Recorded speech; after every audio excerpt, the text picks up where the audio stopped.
بسم الله الرحمن الرحيم نبي عليه الصلاة والسلام دعوة سيجمرو كمشركوቹ በኩል ይደርስባቸው የነበረ መከራ እጅግ ከባድ ነበር።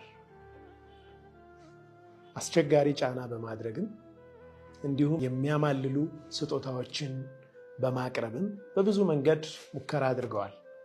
መጨረሻ ላይ ሁሉ አልሆን ሲላቸው እርሳቸውን ገድለው መገላገል እንዳለባቸው ይወስናሉ። ሲገድሏቸውም ከሁሉም ጎሳ የተውጣጣ ሰው መሆን እንዳለበት ወሰኑ። ይህም በኑ ሃሽሞች የነቢዩ ሰለላሁ ዐለይሂ ወሰለም ጎሳዎች ከሁሉም ጎሳ ጋር ጦር መግጠም አይችሉም። ደማቸው ወደ ሁሉም ጎሳ ይበተናል። በዚህ መልኩ ሙሐመድን እንጨርሳለን፣ የሙሐመድን ጉዳይ እንገላገላለን የሚል አቋም ላይ ደረሱና ይህ ደግሞ ለነቢዩ ሰለላሁ ዐለይሂ ወሰለም በወሕይ ተገለጸላቸው።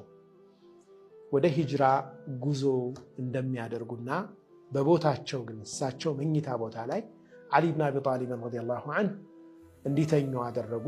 አቡበክር ሲዲቅ ጋር በድብቅ በጨለማ ወደ መዲና ሂጅራ አደረጉ። መዲና ብቻቸውን የሄዱት እኛ ነቢይ፣ የሚሳደዱት እኛ ነቢይ፣ አገራቸው መካ ውስጥ መኖር ያልቻሉት እኛ ነቢይ መዲና ከገቡ በኋላ ግን አላሁ ስብሓነሁ ወተዓላ ነስርን ሰጣቸው። በርካታ ተከታዮችን አገኙ። ሀገር ሆነው ኃይል ኖሯቸው ራሳቸውን ችለው የሚቆሙበት ትልቅ የመንግስት ምስረታ ላይ የሀገር ምስረታ ላይ ደረሱ።